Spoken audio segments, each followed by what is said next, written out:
We now have access to more information at our fingertips than ever before.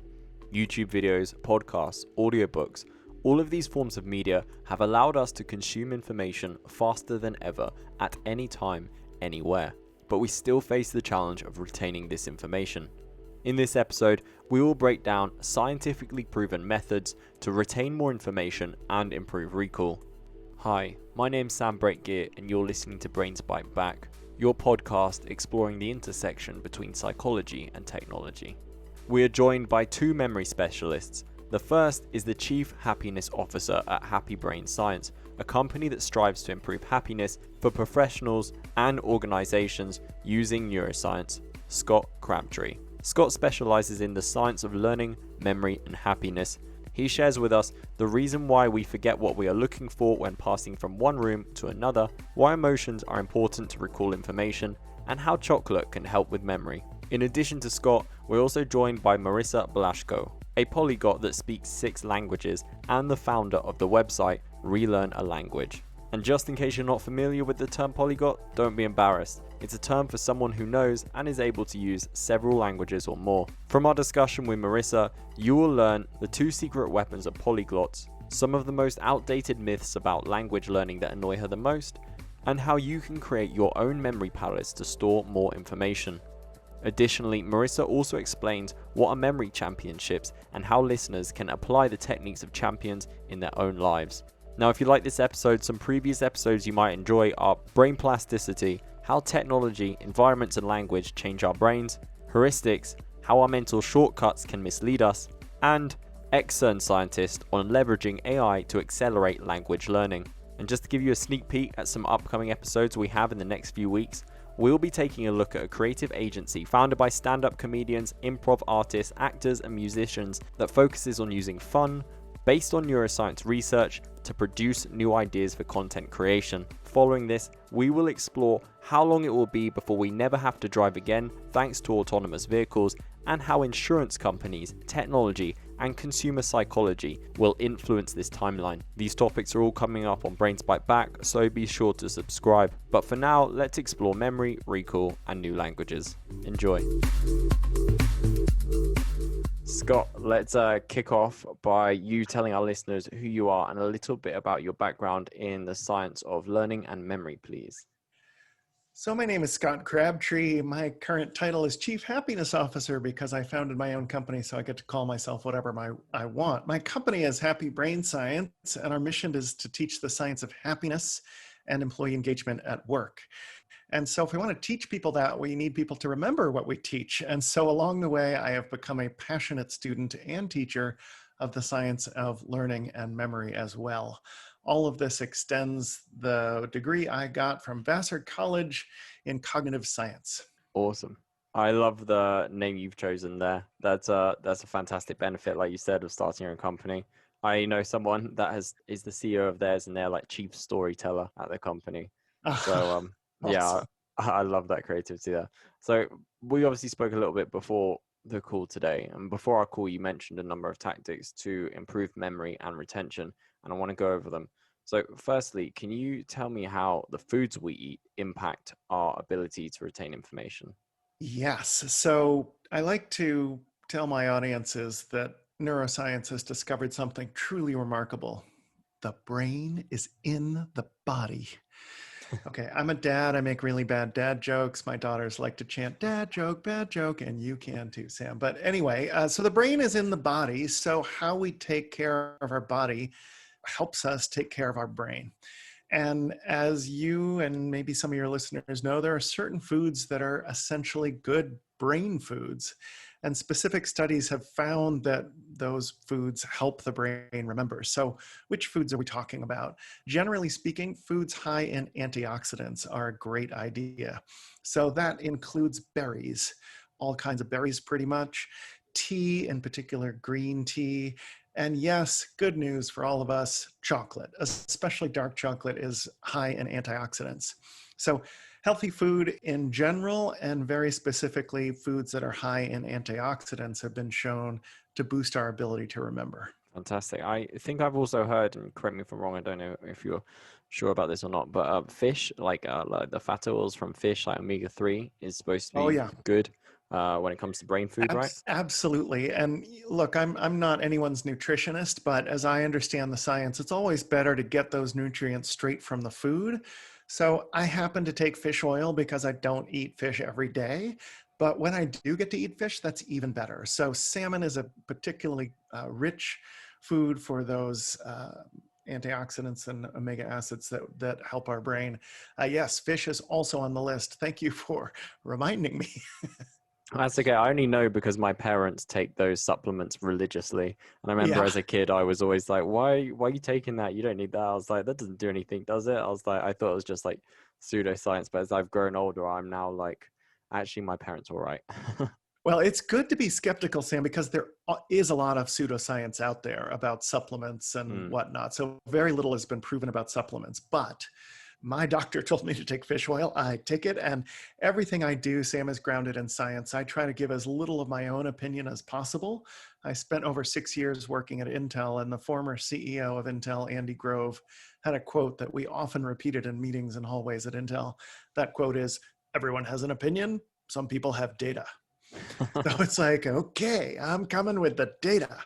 So I trust the scientific process more than I trust anyone's gut feeling or opinion. And so I'm not a scientist, to be clear. I did get a degree in cognitive science, but I am a passionate student and teacher of science. And everything I'm telling you and I tell my coaching clients and speaking audiences is grounded in high quality peer reviewed science. Fantastic. Well, you're the exact guest that we want on this show.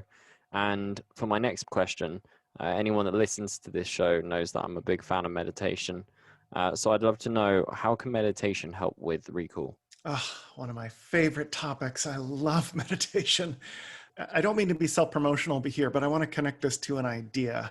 I have a meditation workshop that I call, quote, Empower Your Inner CEO with Mindfulness.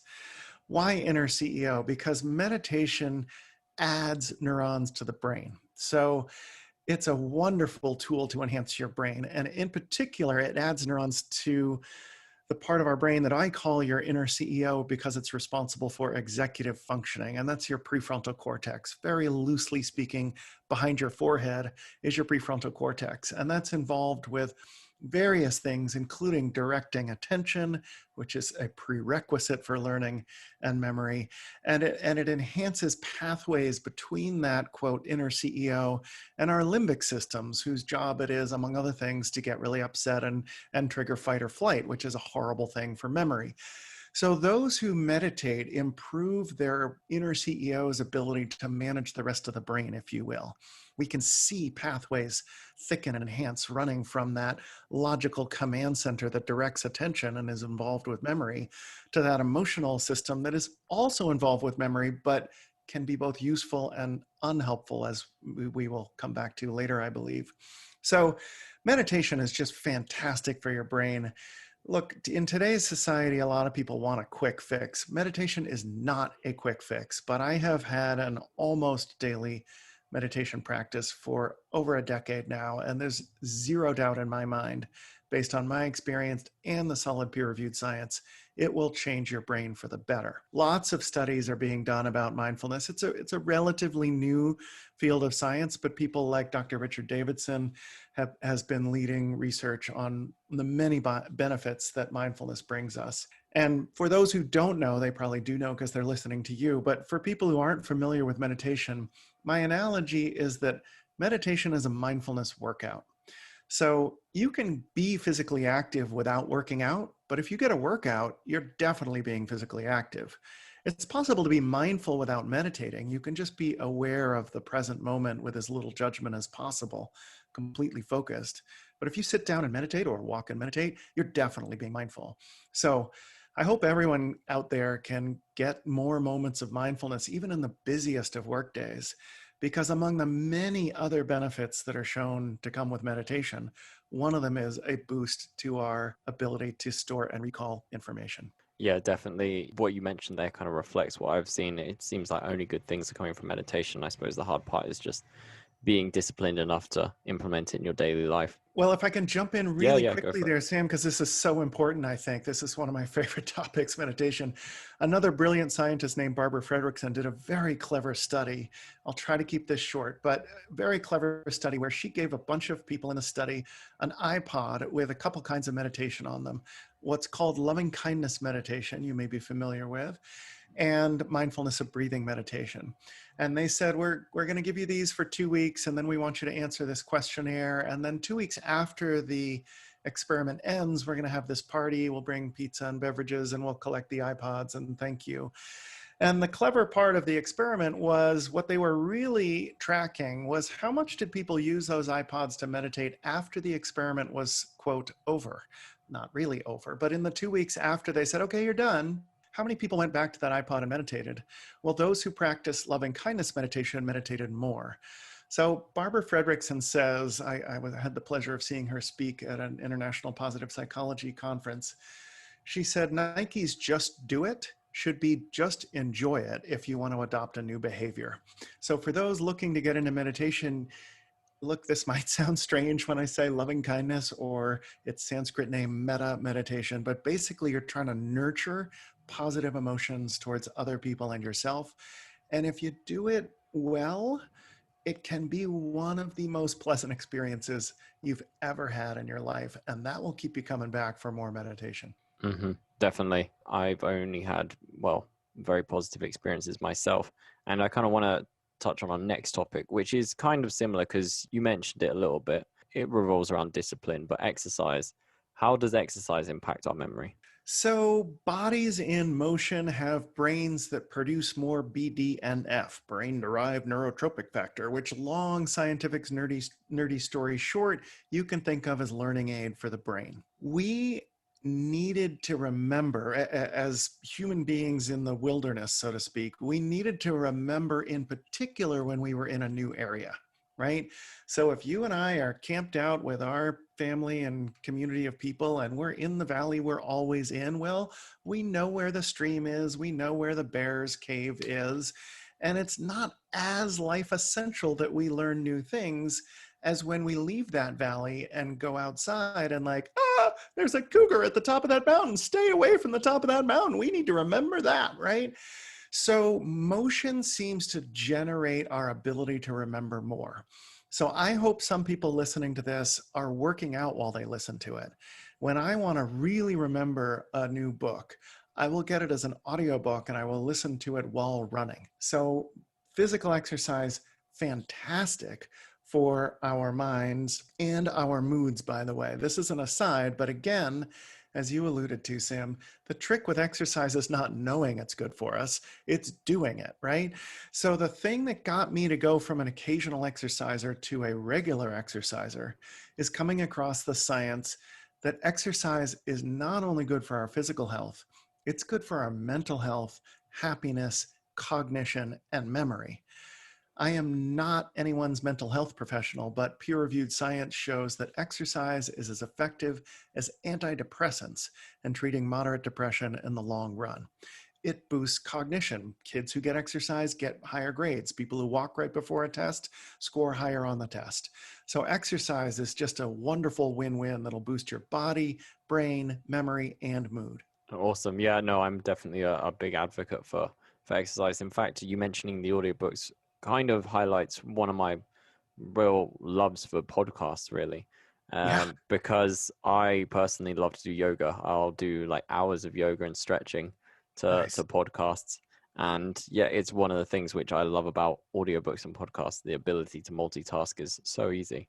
And Yep, you can just absorb new information or just simply be entertained. yep. Now, the rest of what you listed might need some further explanation because it's not as clear cut as the other points that we've gone over. As it seems there's some unconventional tactics you use to improve memory here.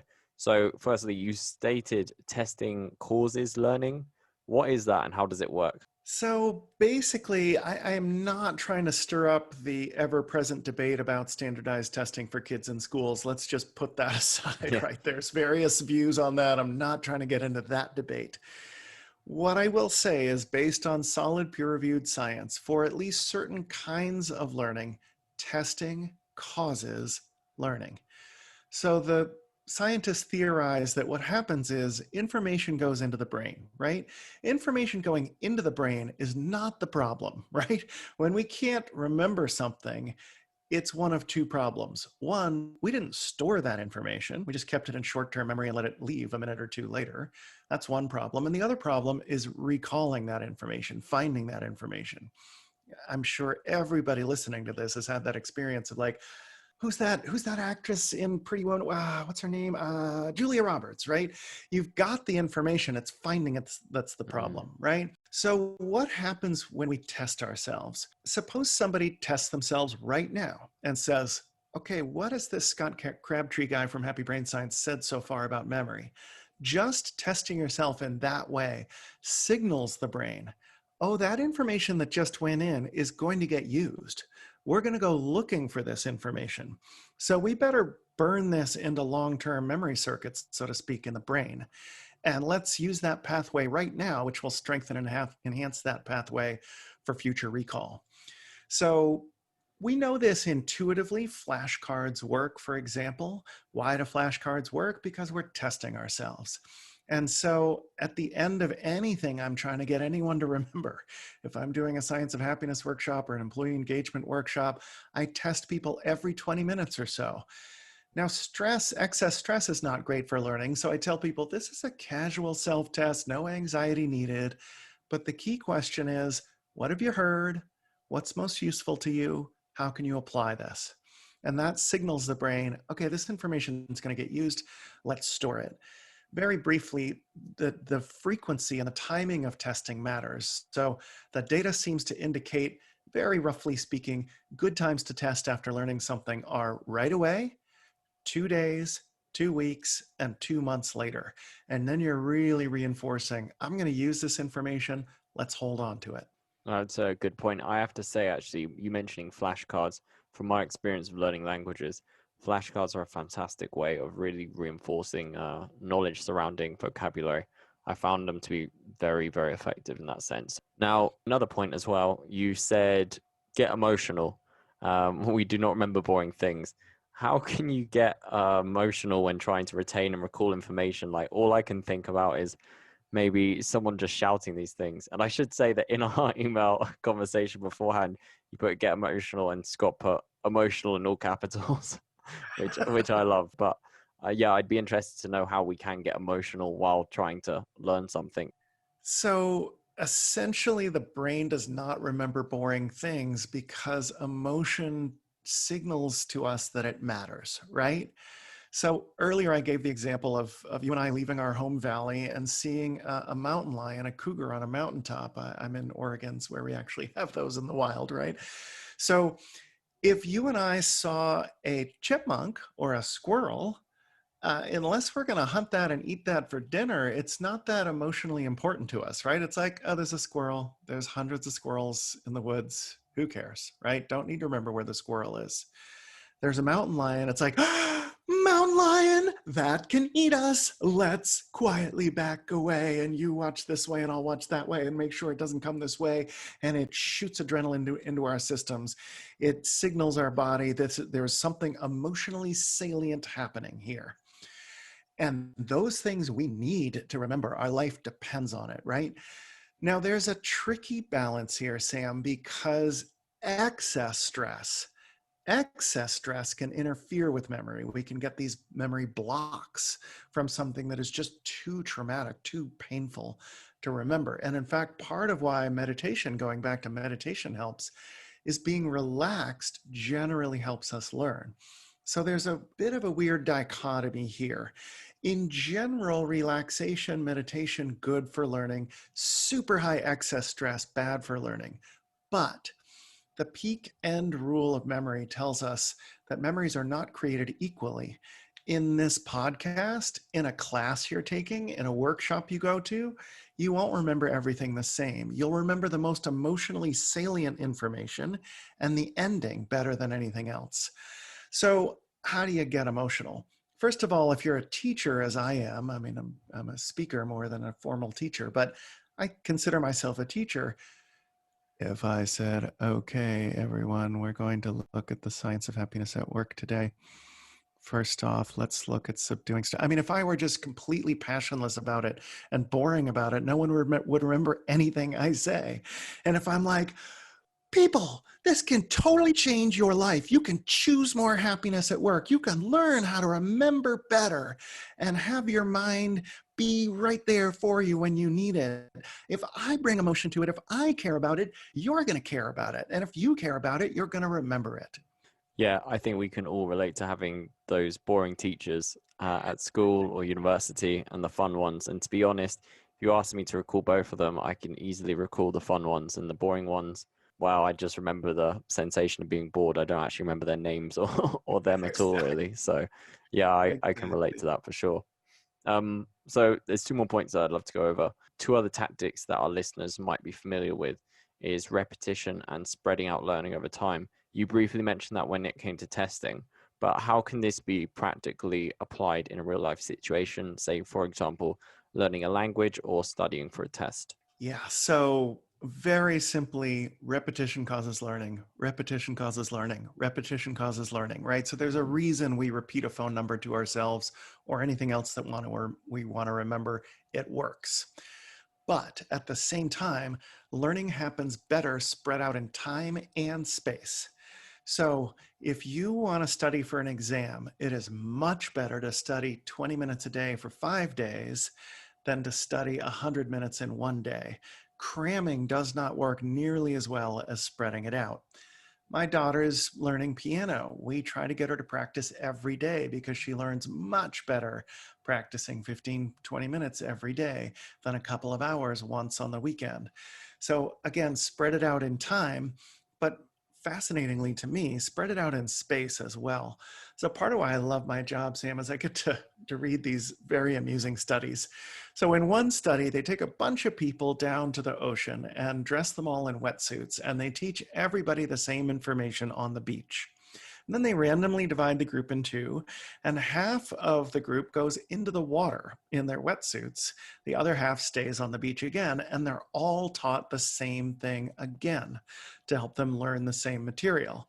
And then later, everyone is tested, and those who learned on the beach and in the water learned better, recall better than those who learned just on the beach. So, what does that mean? It means if you want to learn a language or study for an exam, you're better off learning in your living room and your kitchen and your office than always learning in the library. Spread it out in time and space, and your learning and remembering will be more effective. I'll have to try that for the language learning. Currently trying to learn Turkish, so I'll definitely have to start doing it in all the rooms in my house rather than Excellent. just the living room on the sofa. But And outside too, for example. So, yeah, everywhere. cool. So I have one last question to you, and it's really quite open-ended. But are there any other tactics or methods of memorization that you want to share with our listeners before we go? Well, I'll try to be really quick about this because there are several more that I find are interesting. First of all, smell is tied directly to memory. Many of us may have had that experience where we smell something and a flood of memories come back. Why does that work? Well, smell is unique in the human senses. Most human senses, sight, hearing, etc., go to the hypothalamus and get routed to other parts of the brain. Smell has direct connections to memory centers such as the hippocampus. And smell is your only sense that directly touches the world, so to speak. You have neuron endings inside your nose that smell the world. So there seems to be an especially strong connection between smell and memory. How can you use this? Take some essential oil, lavender, whatever, smell it while you're studying, smell it while you're learning Turkish. And then take a whiff of the same thing when you're going to Turkey or taking a test and you need to recall that information.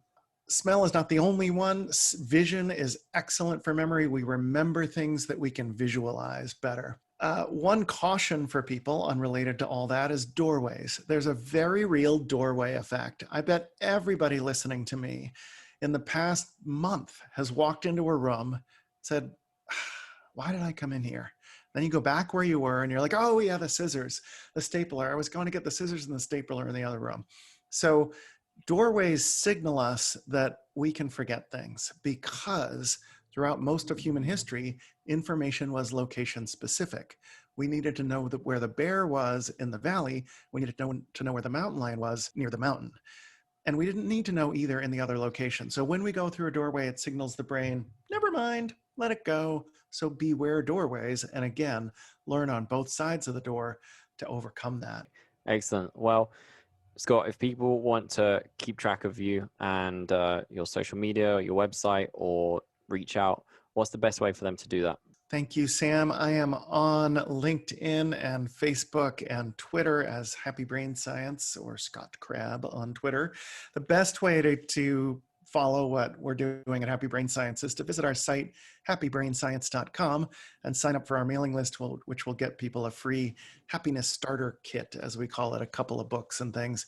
And then about once a month, we send tips on the science of well-being at work, thriving at work, getting the best from your mind, your memory, your happiness, your engagement, and more at work. And we would be honored and delighted to help people live better work lives and therefore better lives out there. Fantastic. Thank you so much for joining me today, Scott. Thanks for having me, Sam. Hopefully you're enjoying the show, and if you are, make sure you subscribe and never miss an episode. You can find us on all your usual podcast sites: Spotify, Apple Podcasts, Google Podcasts, Stitcher, Podcast Addict, and a whole lot more, including YouTube. And we want to hear what you think, so be sure to leave us a review. Just search Brains Bite Back wherever you get your podcasts. Marisa, I am really happy to have you on here, and I say that to pretty much all of my guests, and I do mean it, because I choose the guests that I have on here. But at the same time, this is something that's very close to my heart, because I love languages, and this is something that I've developed over the past couple of years. So to have you on is a real treat, and I'm very eager to learn what you have to share. So Thank you. yeah, would you be able to start off by telling us what languages you speak and how did you learn them? Sure. Well, I speak, I would say, a handful of languages, right? It always depends on what somebody's definition of speak is. So I'm Polish American. When I was a kid, as a small child, I grew up speaking both Polish and English at home. But if you live in the US or you know anything about the US, you might know that there's a really big push for English here. For English only schools, for English only services, even though it's not technically the official language of the country. So by the time I was in high school, I had mostly forgotten my Polish, which was my native language. And I'd also bombed out of Spanish class. So I'll preface this all with saying that I spent a lot of my teens, my early adult life, thinking I was a language failure. But eventually I decided, you know what? Living in the US, it's so important to speak a second language, especially Spanish. I mean, we have so many Spanish speakers here. I was missing out on professional opportunities. I was missing out on personal connections.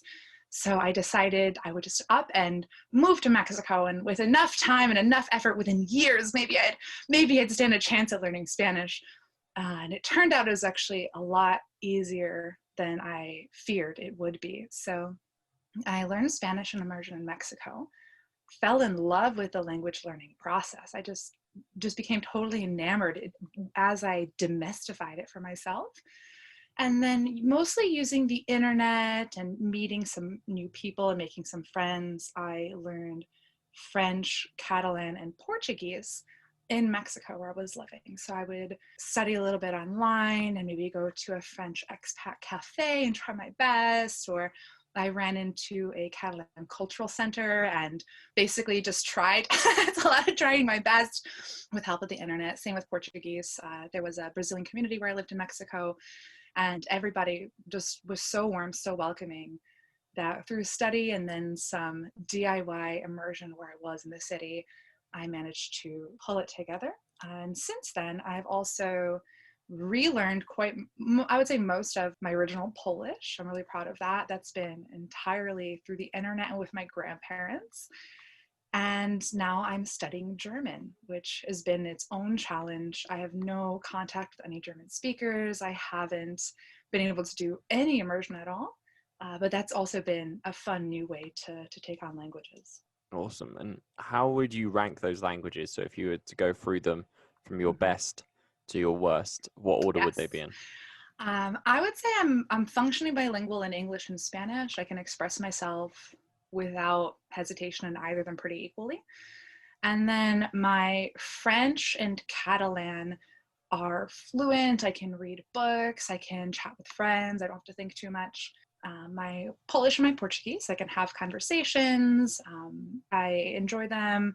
Reading is a bit of a challenge. I can't always understand, let's say, a business podcast or a really specific documentary, but they still get the job done. And then German is just kind of toddling along. So hopefully soon I'll have my first German conversation, but I haven't quite gotten there yet. Awesome. And how old were you, out of interest, when you went to Mexico and this kind of epiphany happened that you love languages? Because I know that your ability to learn a language is kind of hindered to some extent the older you get, or at least it becomes harder. I'd be interested to know at what age you kind of had this epiphany and you started snowballing with these languages. Yes, that is one of the big things that everybody says is, oh, but you must have started when you were young. As you get older, it becomes impossible. An adult can't become fluent, like a native in a language.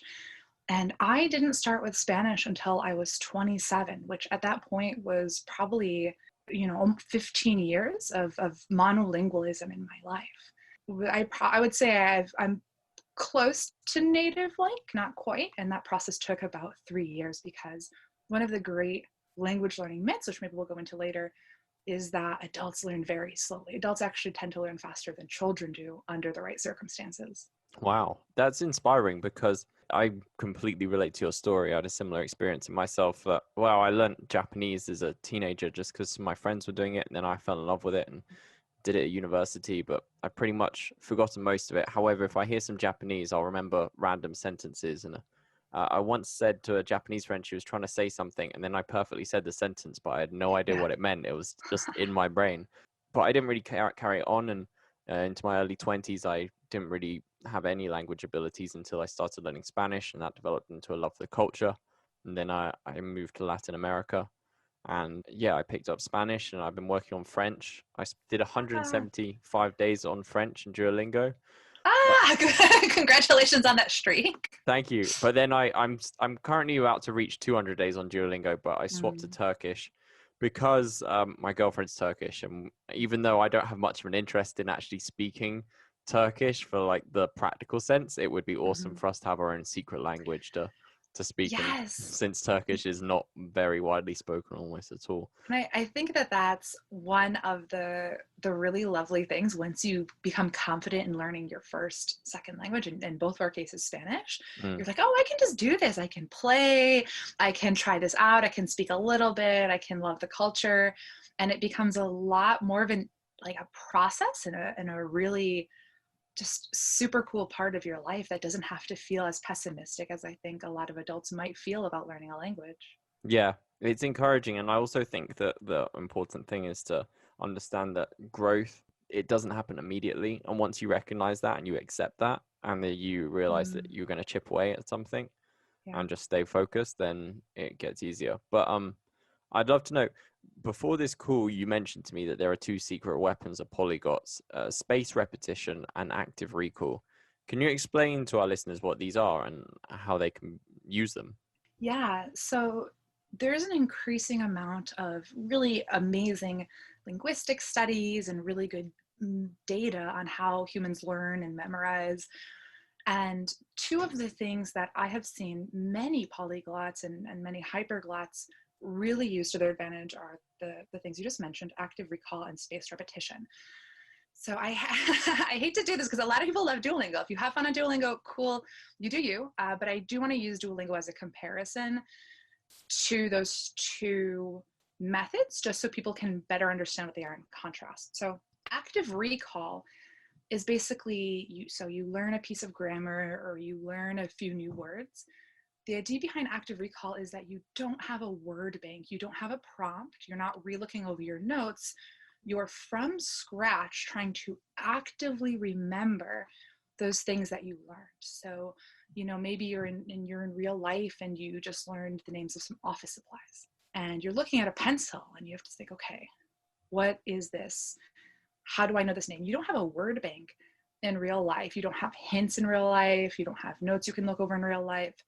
So the goal of active recall is to get off those training wheels that many apps like Duolingo might give you, and just slowly practice on the fly. And I'll say it in Polish, being like, okay, this pencil, ołówek, and building those connections in a much stronger way than a word bank or than relearning your notes or relooking over your notes would let you. You don't have those things in real life, so we want to practice a more real life situation.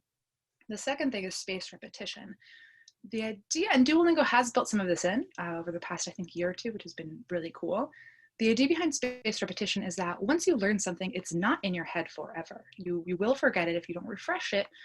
And that can be a normal part of language learning, but you do want to go back and refresh it so it's not totally gone. I mean, if any of your listeners have, they studied French or Spanish or any language in middle school, high school, they probably have forgotten most of that, if not almost all of that. And simply the question is because they haven't revisited it, they haven't practically applied it. So one of the things a lot of great language learners do is they come up with some sort of system. So every so often, maybe days, weeks, months, they go back and they revisit stuff. One great app for both of those things is called Anki. Anki is a flashcard app.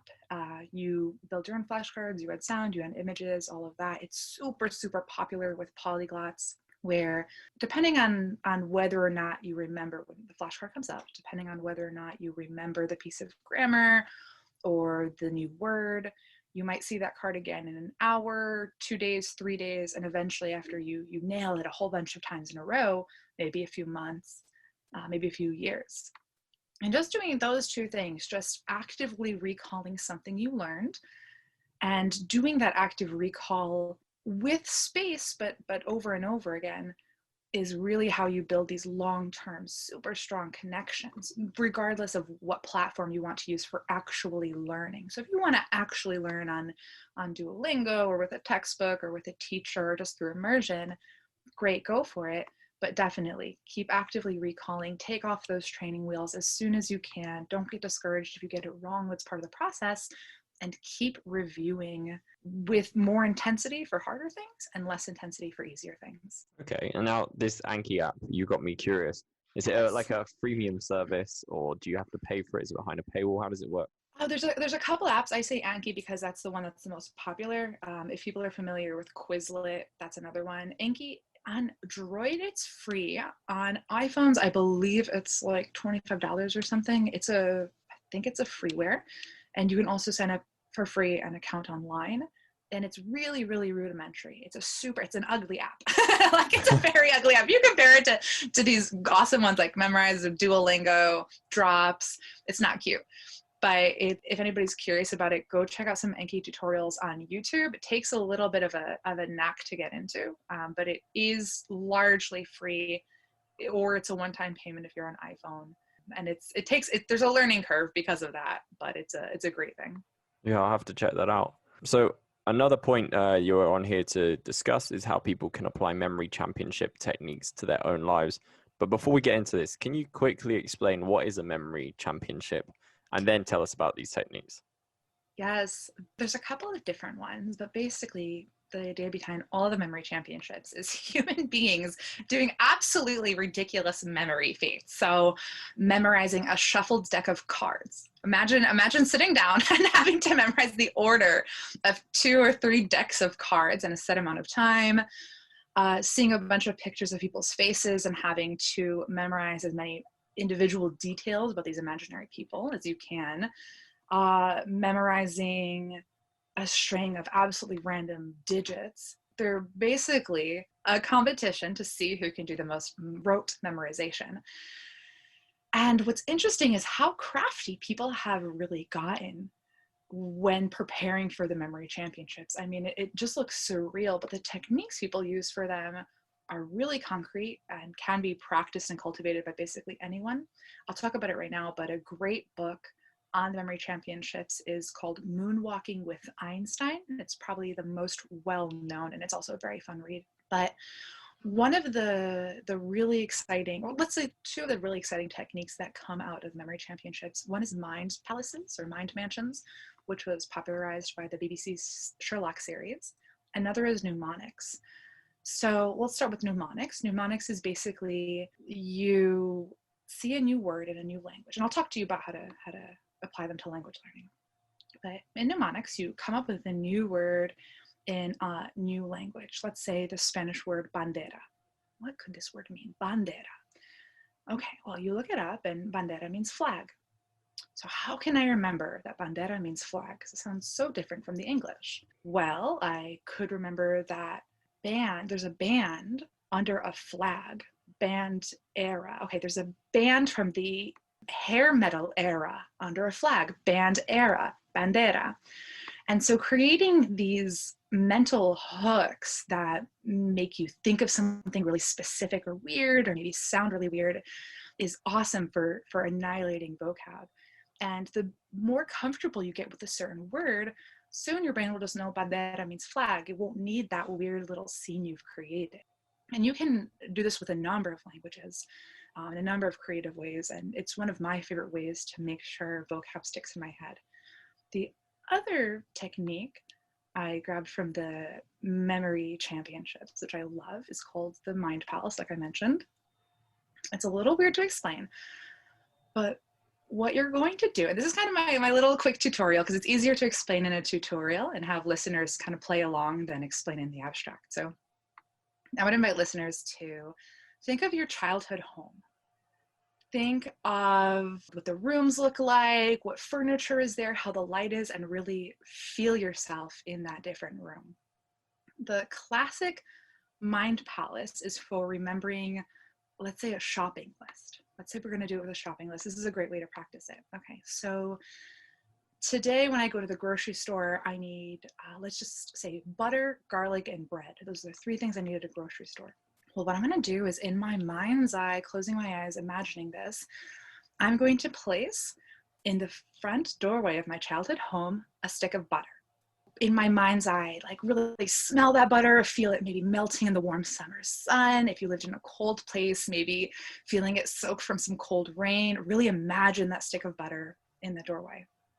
After that, step a foot into the house. You remember like the smelliest garlic you can. There's a big giant bulb of garlic. Really make it remember that garlic, smell it, see it next to the butter, think about what the sound of that crunching garlic would be. And then after that, you're going to do the same thing with a piece of bread. Now, if you do this sincerely today while you're listening to this podcast, by tomorrow, you will still remember that you have butter, garlic, and bread in that hallway or in that entryway. It makes this visualization of objects is so amazingly sticky. Our brains are so good at remembering this stuff. One of the great ways that I've seen memory palaces translated into language learning is with grammatical gender. Now we're getting pretty nerdy here, so I hope go for it. I love it. I hope that listeners are still excited, even if they haven't studied languages yet and they're just curious. But I use a massive memory palace for German grammar. If you're not familiar with German or non-English European languages, many languages have what we call grammatical gender. Basically, some languages in German have a feminine ending, one have a masculine, some others have a neuter. Don't worry about the details, just know that it really affects the grammar. So it's very, very important that I remember if a lamp, a desk, a table, a house, which one of those three designations they are. And so this is something that I've seen a couple people do. Basically, I've designated my childhood hometown, my university town, and the town that I currently live in as neuter, feminine, and masculine. And using memory palaces, I have been able to put different objects in different towns that will totally cement my understanding of this very important but very abstract grammar rule. And it's one of the most, in my experience with other language learners, one of the most foolproof ways to remember something. Now, I know this is a little abstract, but just like we said at the beginning, I mean, once you get into language learning, you can really have fun with your own brain, with other cultures, with other people, experiment with all these different techniques and theories about education, about memory. And it's an absolute joy to play with. Yeah, I'm definitely going to make use of it. To be honest, I was actually first exposed to this, like you said, in Sherlock, and I hadn't really put much thought or knowledge into it. In fact, I think at the time when I saw that, I didn't even realize it was a real thing. I thought that was just something unique to that character. But I am very keen to try this out, especially as I'm learning new languages at the moment. And as for your mnemonics you mentioned there, you're absolutely right. I think that I've come across that in a few cases unintentionally. Like, for example, recently in Turkish, I learned günaydin, which Mhm. means like good morning, but to me that sounds like good night then. So Mhm. it sounds like they're Mhm. saying good night then, but it means good morning. So I've been able to remember it just from that. And I think it relates back to something in psychology that exists, which is like levels of processing theory, which essentially means the more thought you put into something, or the more abstract and memorable something is, the more you're likely to remember it. So obviously, like with your butter and garlic and bread example there, you're putting a lot of thought into really remembering it, remembering the smell, remembering it visually, and that allows you to recall it more effectively. Yeah, that's absolutely part of it. I've also heard it theorized that because of evolution, humans have really incredible spatial memory, visual attention to the habitats and the places we're in, and that by transforming this abstract word into a tangible thing in a tangible space, our old brains are a lot better at it. But I think it's a combination of those two things and probably a few other things that psychologists haven't discovered yet. Hmm. Yeah, and this is my last point, and I think we touched upon it a little bit when we discussed age and language learning. But what are some of the outdated myths about language learning that annoy you the most? I'll try to condense it because I think that this is, and you've probably experienced this too, and I'm sure, I know this is an educational podcast. Plenty of ambitious learners and professionals have too. When you announce to somebody, "I'm going to do this great ambitious project," everybody just lobs their own fears and myths at you. It's exhausting, and I think the biggest one really is that it's impossible for an adult to learn a language, or maybe they can learn it to a certain point, but after that they'll never have the right accent, they'll never become native like, and that there's absolutely no data to support that. A lot of the journalism comes from these critical period studies, the critical period during which language acquisition is a bit more organic, or can be a little bit easier through just immersion.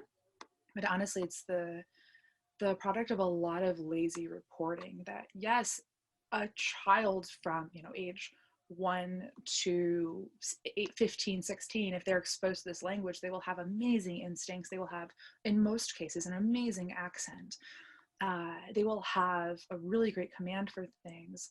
But actually, adults, given formal instruction in much shorter time, can learn languages really well, including with amazing accents, including with huge professional vocab.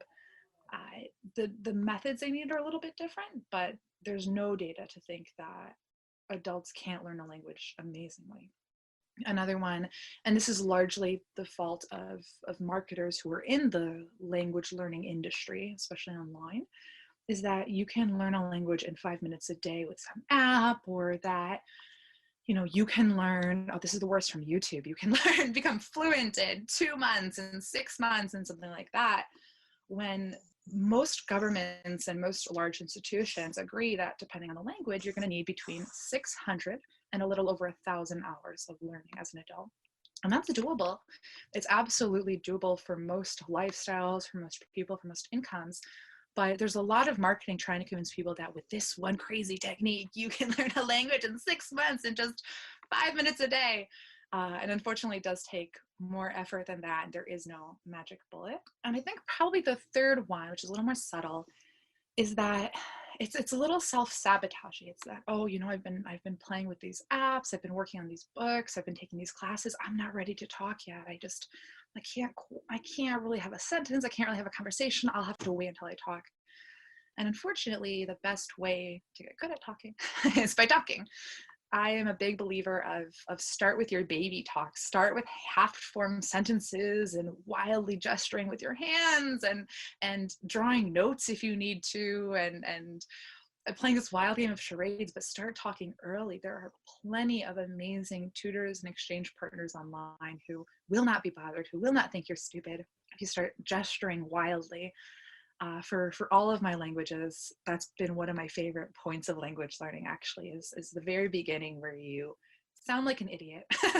You feel like an idiot, but you're just trying to get any sort of words out, because every time you hit a word or you say a sentence mostly correctly, it's going to feel like such a big victory. So I think that's probably the third one. Yeah, I can completely relate to that. I remember when I started speaking Spanish, I was so focused on trying to get everything right. And then pretty early on, I saw somewhere that when you start to speak a language, one of the biggest misconceptions is the idea of I need to be able to speak this perfectly to be able to speak this, when actually your goal shouldn't be perfect grammar or perfect pronunciation or any of that. The goal should be communication. As long as you're able to convey what you want to say, it doesn't matter how you do it, because the rest of it will kind of follow from then onwards. And I've definitely made that like the number one goal now when learning languages, just to be understood. Even if I don't get it right, just to be understood is the main goal. And then everything else will come from that. Absolutely. I've heard it likened to, especially in the early stages, likened to a game of volleyball where you're both just trying to keep the ball passing back and forth over the net. Sometimes it's a net ball. It's okay. You can reserve. And if somebody else doesn't want to play with you, that's fine. You'll find somebody else. It doesn't have to be as high stakes as people fear it is. I can really just be two people trying their best, and hopefully some fun comes out of it at that early stage. Yeah, I think that's a good analogy. Yeah. Marisa, if people want to reach out to you or keep up with you, how can they do that? Well, my personal Instagram, Studygram, where I share a lot of great language learning stuff, is Multilingual Marisa. I also blog at relearnalanguage.com. At relearnalanguage.com, people can find some free immersion resources. I also have a free at-home immersion course if anybody thinks that learning languages through immersion is something that they're interested in. And yeah, those are the best two places, I think. Fantastic. Thank you so much for joining me today, Marisa. Thanks so much for having me.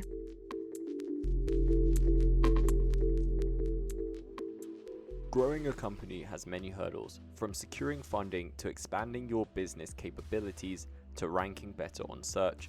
Each business challenge is uniquely complex. The solution to these challenges is growth-focused digital PR and marketing, and that is where our sponsor, Publicize, comes in. Publicize sets itself apart from traditional PR companies. It doesn't charge large retainers or churns out press releases whether you've got a newsworthy announcement or not. Publicize builds your business's online presence and gets high-quality PR and media coverage for startups and entrepreneurs who are priced out of a broken PR industry. And for a limited time only, exclusive to Brains Bite Back listeners, you can receive an SEO assessment as part of your package for any tier of service at no extra charge with this special promotion. To find out more, visit publicize.co/BBB. That's publicize.co/BBB.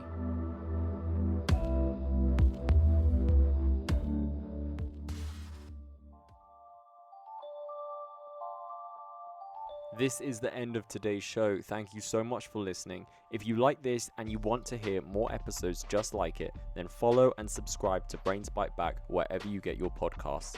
We're also available on YouTube under the channel of our publication, The Sociable. Just search Brains Bite Back and you'll find all of our episodes there. We really love hearing what you have to say, so leave us a review on iTunes or on any other podcasting platform to let us know what you think. You can also reach out on Twitter at The Sociable. And finally, go to sociable.co where you can find all our episodes and plenty of articles on topics just like this. Thanks again for joining us, and until next time, stay safe and stay healthy.